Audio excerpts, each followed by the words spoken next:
Hi, my name is Kimberly Lee. I am a wife, a mother, I am an advocate, I am a friend, and I am the program officer with Hope Credit Union.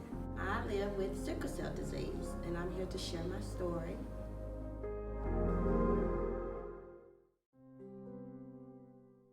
Sickle cell disease affects your red blood cells.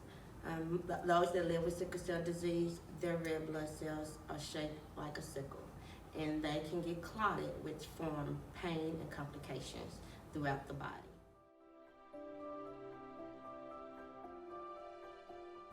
I found out I had sickle cell disease at the age of 22. I spent a weekend in pain in both of my legs, and I couldn't walk. Going the entire weekend not knowing what was wrong, I thought I was experiencing Charlie horses. Went to the ER, and the ER doctor came to me and said, "Ms. Harris, do you know you have sickle cell disease?"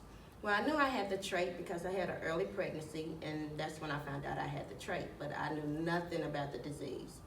The doctor was very informative and also told me to research information and that I needed to seek a doctor because it was something serious. Throughout my childhood life, I could not remember ever experiencing anything to that magnitude of pain. So that was my first time dealing with a pain crisis and finding out I have sickle cell disease. I'm gonna be honest, I did not take the disease seriously. I had only heard of it because I have a cousin who has sickle cell disease. I really didn't even know the complications she dealt with. So when I found out I had it, I really didn't take it that serious. And because I never experienced that before, I thought, oh, it just happened this time, it won't happen again. But as I continued to do some of the things that caused crisis to happen, I started to experience more pain crisis often.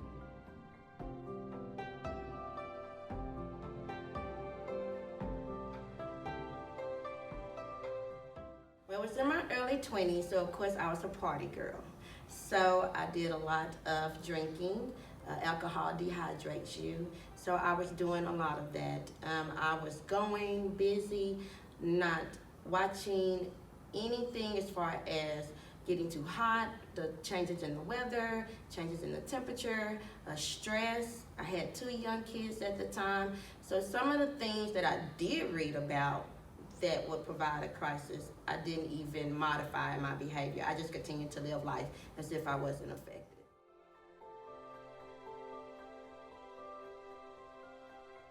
I can remember April 12th or 13th. I haven't had a normal pain, what I thought was a normal pain crisis in my right leg.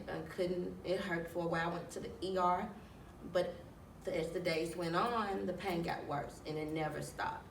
I went to the ER two days in a row that weekend. I even went to see my doctor. The doctor was confused. They just thought it was a prolonged pain crisis, so did I. And I ended up being hospitalized 3 times between April and May, and found out that I had a massive infection in my right femur that was causing the pain, and I had to have surgery.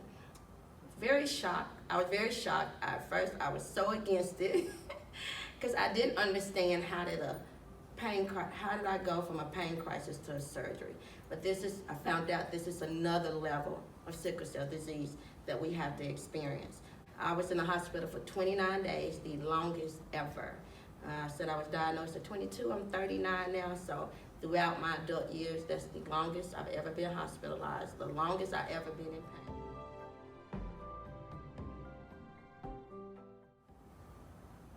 To be honest, I didn't think I was gonna overcome it, because I never experienced anything to that magnitude, and I was medicated and I was in so much pain, and I just thought that would bring on other complications. So I was like, I may have a stroke or heart attack, or my organs may start failing, because sickle cell disease affects your organs.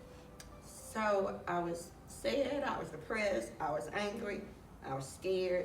I experienced every emotion you can ever imagine. My kids, my husband, my friends, my family prayers helped me through. I did want to give up. I even said I was gonna give up, but I couldn't. I had people who were really praying for me and fighting for me and believing that I would be healed. And God healed me. I thought that I would still be going through the recovery process to this day, but I'm not. You can't even tell I had surgery. You can't tell I'm in pain. I'm walking like I was walking before, probably better.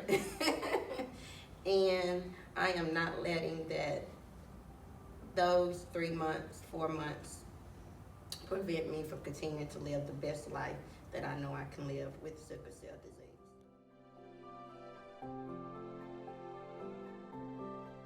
So if you're living with it, make sure you have a great support system.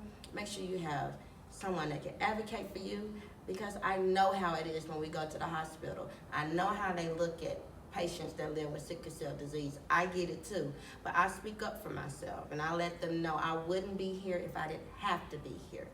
And family members that know someone that lives with sickle cell, be that support system that they need. Educate yourself.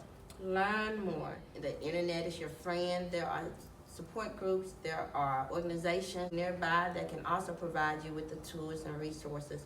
I follow some of the sickle cell groups on social media.